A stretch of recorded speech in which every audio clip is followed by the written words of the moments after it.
Esse confronto surgiu da seguinte maneira: num campeonato de jiu-jitsu, um aluno meu mais entusiasmado ali, o Valide. Qual é o Valide? O Valide é aquele lá. Ele andou falando umas bobagens, disse que desafiava qualquer um. Não era para ter falado isso, que nós não somos desafiar ninguém. E o pessoal da luta livre resolveu aceitar o desafio, então aconteceu. Olha aqui, olha. Esse Valide é um monstro. Não. É monstro. Olha quem tá aqui também. Monstro. Boni, hein, Boni? Você botou o MMA na Globo em 91. Não, vocês. Vocês em 91. Inventou, Boni. Miguel faixa preta, hein, Miguel? É. Mas olha aqui, olha. Mas fala o que tu me falou antes disso tudo. O que tu falou pra mim quando eu cheguei? Olha aqui, olha. Valide é um cara excepcional.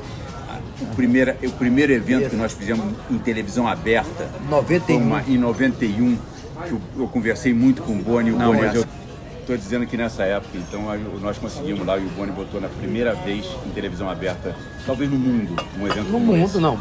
Talvez não, no mundo. No mundo, um evento como esse, televisão aberta, foi a primeira vez, foi aqui. No mundo, na Globo.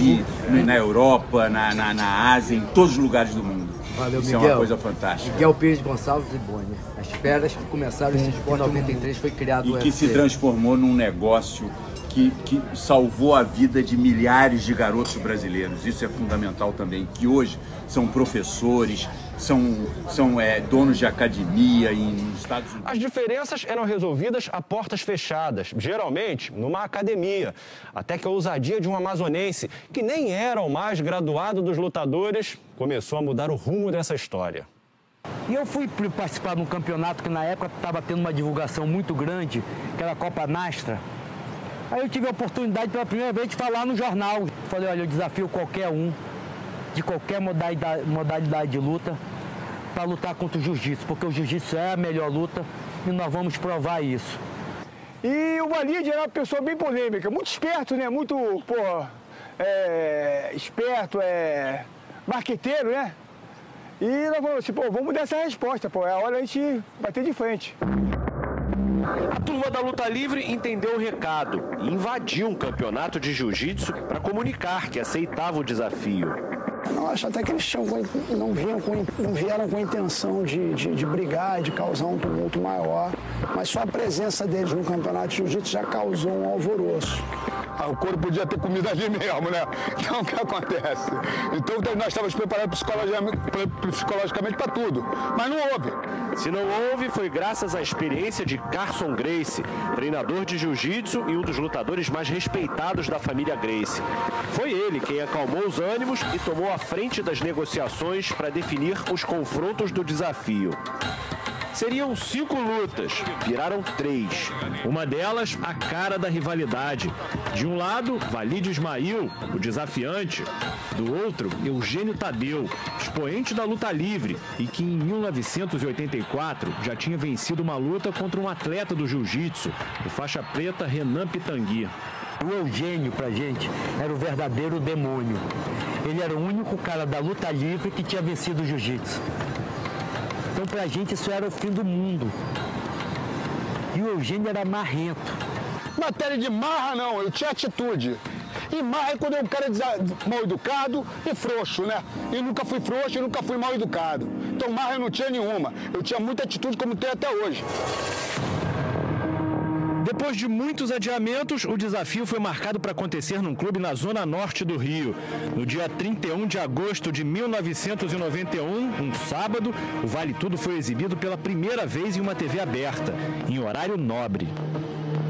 Alô, amigo do esporte, muito boa noite. Daqui a pouco você vai curtir aqui na Globo 3 lutas da pesada. É o chamado grande desafio. De um lado o jiu-jitsu, do outro a luta livre. Quem vai vencer? A gente não tinha a menor perspectiva de ter o jiu-jitsu sendo mostrado numa TV aberta. E que dirá a Globo, né? Só que nem tudo aconteceu como tinha sido combinado.